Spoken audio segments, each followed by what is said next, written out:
पिछले वाले वीडियो में जो कि पार्ट 1 था of CTET previous year question paper series, उसमें हमने स्टार्टिंग के 15 क्वेश्चंस किए थे चाइल्ड डेवलपमेंट एंड पेडागोगी के। इस वाले वीडियो में हम नेक्स्ट 15 क्वेश्चंस करेंगे, जिससे हमारा सेक्शन 1 ख़त्म हो जाएगा, मतलब चाइल्ड डेवलपमेंट एंड पेडागोगी वाला सेक्शन ख़त्म हो जाएगा। तो चलिए स्टार्ट करते हैं।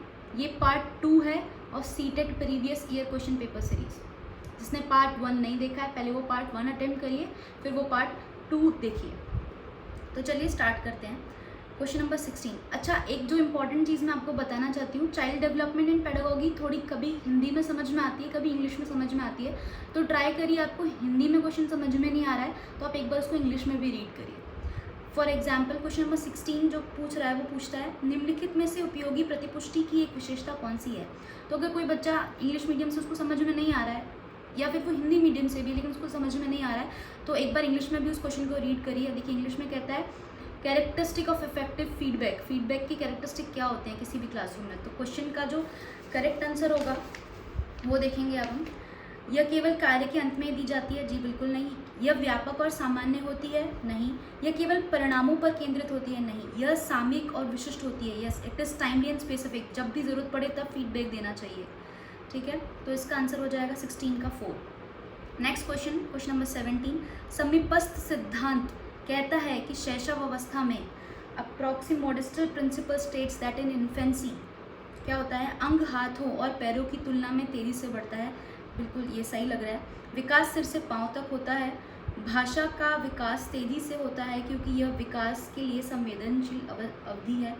सूक्ष्म गतिक कौशल के साथ विकास के साथ शारीरिक विकास तेजी से होता है, नहीं। इसका जो करेक्ट आंसर है वो फर्स्ट होगा कि आपका जो समीपस्थ सिद्धांत होता है वो ये बताता है कि शैशवावस्था में अंग हाथों और पैरों की तुलना में तेजी से बढ़ता है। अंग हाथों और पैरों की तुलना में तेजी से बढ़ता है। आंसर 1 17 का।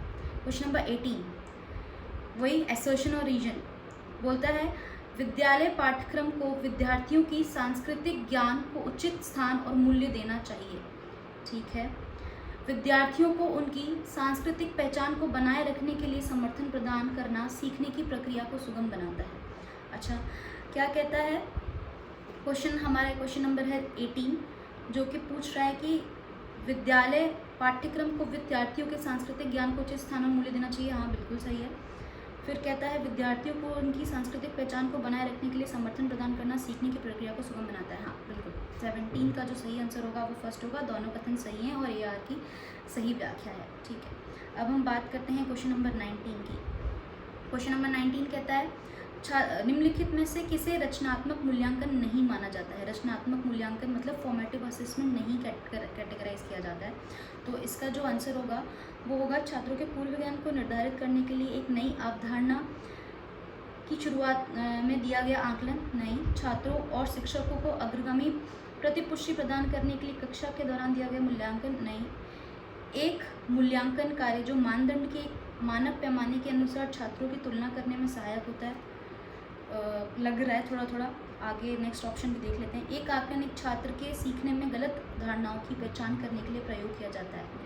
ऑप्शन नंबर 3 सही बैठ रहा है। तो कौन सा कैरेक्टरिस्टिक नहीं है पूछा था, यही होगा क्योंकि बाकी सारे काम हम करते हैं, बाकी सारे काम हम करते हैं। Option number 3 is the correct answer, जो कि it is not characterised as formative assessment.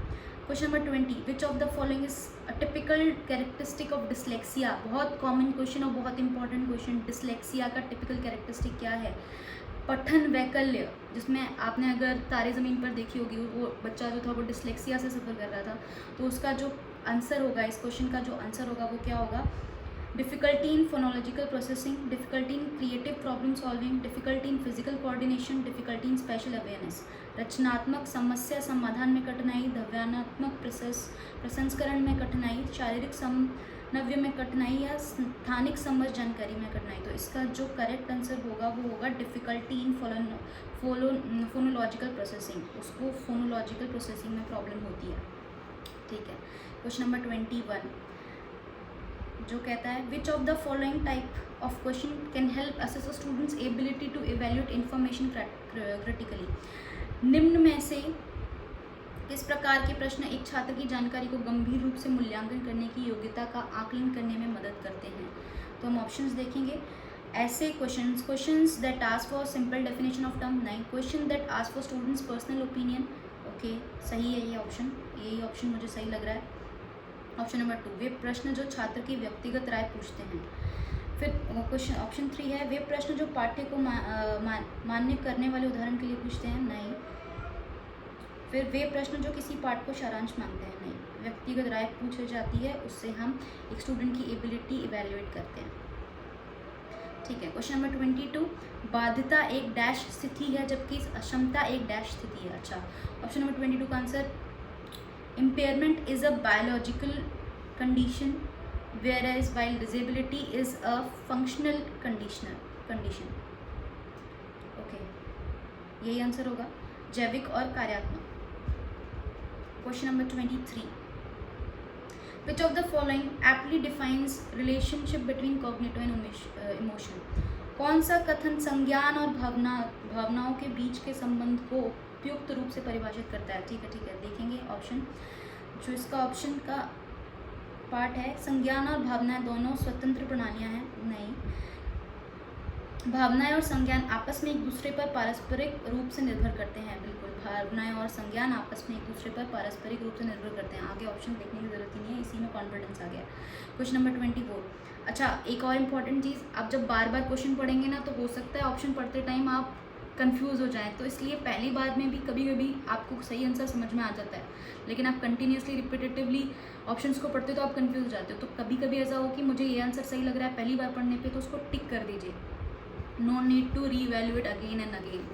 Question number 24, language development, प्राथमिक कक्षाओं में भाषा का विकास किस प्रकार संसाधित होता है? जी बिल्कुल, लैंग्वेज डेवलपमेंट प्राइमरी क्लासेस में कैसे फैसिलिटेट होता है?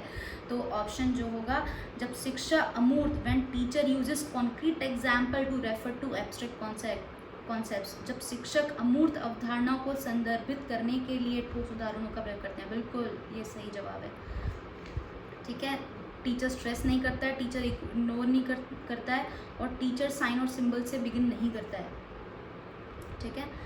इसका आंसर हो जाएगा first. Question number 25, question number 25 कहता है, which of the following correctly describe intrinsic motivation? आंतरिक अभिप्रेरणा का सही वर्णन कौन सा करता है? आंतरिक अभिप्रेरणा जो अंदर से आई, जो अभिप्रेरणा जो बाहरी पुरस्कारों से आती है, नहीं। व्यक्तिगत जो कार्य के व्यक्तिगत आनंद से आती है, ठीक है, यही आंसर है। अभिप्रेरणा जो कार्य के व्यक्तिगत आनंद से आती है, क्योंकि इंट्रिंसिक मोटिवेशन है, खुद के आनंद से, personal enjoyment of task. With question number 26, which of the following are examples scaffolding? ये भी बहुत इंपॉर्टेंट क्वेश्चन है। आलम्बन के उदाहरण बताने हैं, आलम्बन का उदाहरण होगा, ठीक है। ऑप्शंस दिए हुए हैं काफ़ी सारे, बोलकर सोचो, ओके। संकेत और इशारे, प्रश्न, आधा हल किया उदाहरण, रटकर दोहराओ। देखो रटकर तो नहीं होगा, ठीक है, रटकर तो बिल्कुल भी नहीं होगा। बोलकर सोचो बिल्कुल सही है, संकेत और इशारे बिल्कुल सही है, प्रश्न करना ठीक है, आधा हल किया उदाहरण बिल्कुल। तो आप इसका आंसर टिक कर सकते हैं। ए बी सी डी, ई तो है ही नहीं, तो जब ई नहीं है ना तो आप ऑप्शन ये ऑटोमेटिकली एलिमिनेट कर सकते हैं, और ये आंसर इसका बन गया। ये है answer A B C D, आलम्बन के उदाहरण।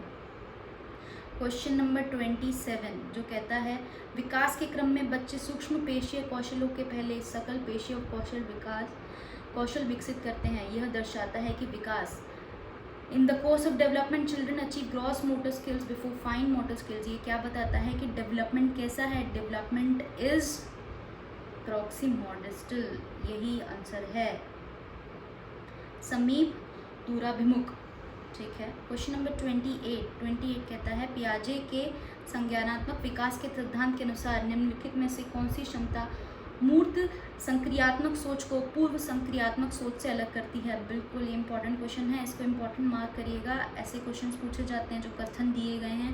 पियाजे ने जो बोला है वो बोला है कि क्या अलग करता है, तो जो अलग करता है वो है आपका हाइपोथेटिकल, नहीं, आपका जो अलग करता है वो होगा डिसेंट्रिंग, ओके डिसेंट्रिंग, ये है इसका सही आंसर, विकेंद्रण, ठीक है। अब हम नेक्स्ट क्वेश्चन की बात करते हैं, क्वेश्चन नंबर 29 जो कहता है, रस्सी कूदते समय पैर में रस्सी फंसने के कारण आउट होने के बाद अरु कहती है उसे रस्सी से जानबूझकर आउट किया उसे रस्सी ने जानबूझकर आउट किया है। जिन पियाजे के संज्ञानात्मक विकास सिद्धांत की किस अवस्था में बच्चे इस तरह के तर्क देते हैं? बताइए किस तरीके के तर्क देते होंगे? प्री ऑपरेशनल स्टेज, ये इसका सही आंसर है, पूर्व चलन अवस्था।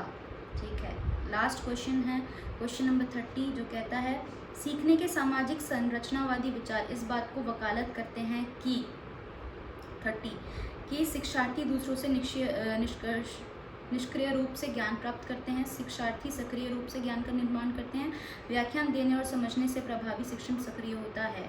अच्छा ठीक है, प्रत्याहार और दोहराव को चिंतन प्रक्रिया से प्रभावी शिक्षण होती है। अच्छा, socio constructivist view of learning advocates that learners receive knowledge passively from others, learners actively construct. बिल्कुल, सक्रिय शिक्षार्थी सक्रिय रूप से ज्ञान का निर्माण करते हैं, लर्नर्स एक्टिवली कंस्ट्रक्ट नॉलेज, ये इसका सही आंसर है। तो हमारा पार्ट 2 कवर हो गया है। तो चाइल्ड डेवलपमेंट वाला पार्ट, जिसमें चाइल्ड डेवलपमेंट वाला सेक्शन जिसमें 30 क्वेश्चन थे, वो हमने कंप्लीट कर लिए हैं। आगे हम करेंगे इसका सेक्शन 2, जो कि होगा नेक्स्ट वीडियो में कंप्लीट। तो स्टे ट्यून, आगे आने वाली वीडियोस आपके लिए बहुत यूज़फुल होने वाली हैं। इस सीरीज़ को कंप्लीट करिए, आप इजीली 90 मार्क्स अचीव कर सकते हैं।